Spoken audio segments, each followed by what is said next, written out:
అన్నీ బంగారం కావాలా? ఒక రాజు అతి దురాశపరుడు. అతను తాకిన ప్రతి వస్తువు బంగారం అవ్వాలని కోరాడు. మొదట సంతోషంగా ఉన్నాడు, కానీ ఆ ఆనందం కేవలం క్షణికమే. చివరికి అతను తన ప్రేమ, జీవితం, ఆనందాన్ని కోల్పోయాడు. ఈ కథలో మనం చూడబోతున్నాం డబ్బు కంటే గొప్పదనం ఏమిటో. అనగనగా మిడాస్ అనే శక్తివంతమైన రాజుండేవాడు. అతడు బలవంతుడే కాకుండా తీవ్రమైన దురాశపరుడు. తన రాజ్యానికి చుట్టుపక్కలున్న రాజ్యాలన్నిటినీ జయించి వారి సంపదను దోచుకొని బంగారంతో తన రాజభవనాన్ని నింపుకున్నాడు. అయినప్పటికీ అతనికి తృప్తి ఉండేది కాదు. ఒకరోజు అతడు ఆరాధించే దేవత అతని ముందుకు ప్రత్యక్షమై, రాజా, నీ ప్రార్థనలకు సంతోషించాను, నీ కోరిక ఏదైనా అడుగు అని అనింది. మిడాస్ వినయంగా నమస్కరించి, నేను తాకిన ప్రతి వస్తువు బంగారంగా మారిపోవాలి అని కోరాడు. దేవత అలా జరుగుతుంది అని వరమిచ్చింది.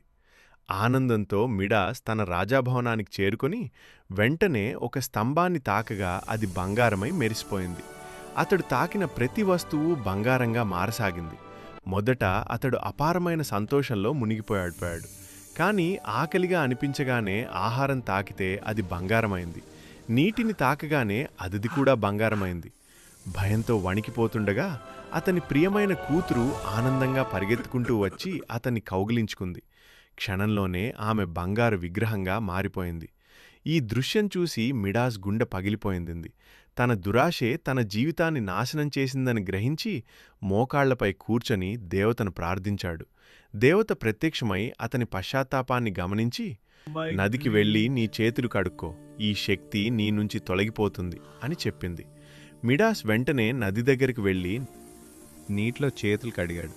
అతని బంగారు శక్తి నీటిలో కలిసిపోయి నది కాంతివంతంగా మెరిసింది. ప్రకృతి మళ్ళీ తన సహజ స్థితికి చేరుకుంది. రాజభవనానికి తిరిగి వచ్చిన అతడు తన కూతురు మళ్లీ సాధారణంగా నిలబడి ఉన్నదాన్ని చూసి ఆనందంతో కన్నీళ్లు పెట్టుకున్నాడు. ఆ రోజు నుంచి మిడాస్ పూర్తిగా మారిపోయాడు.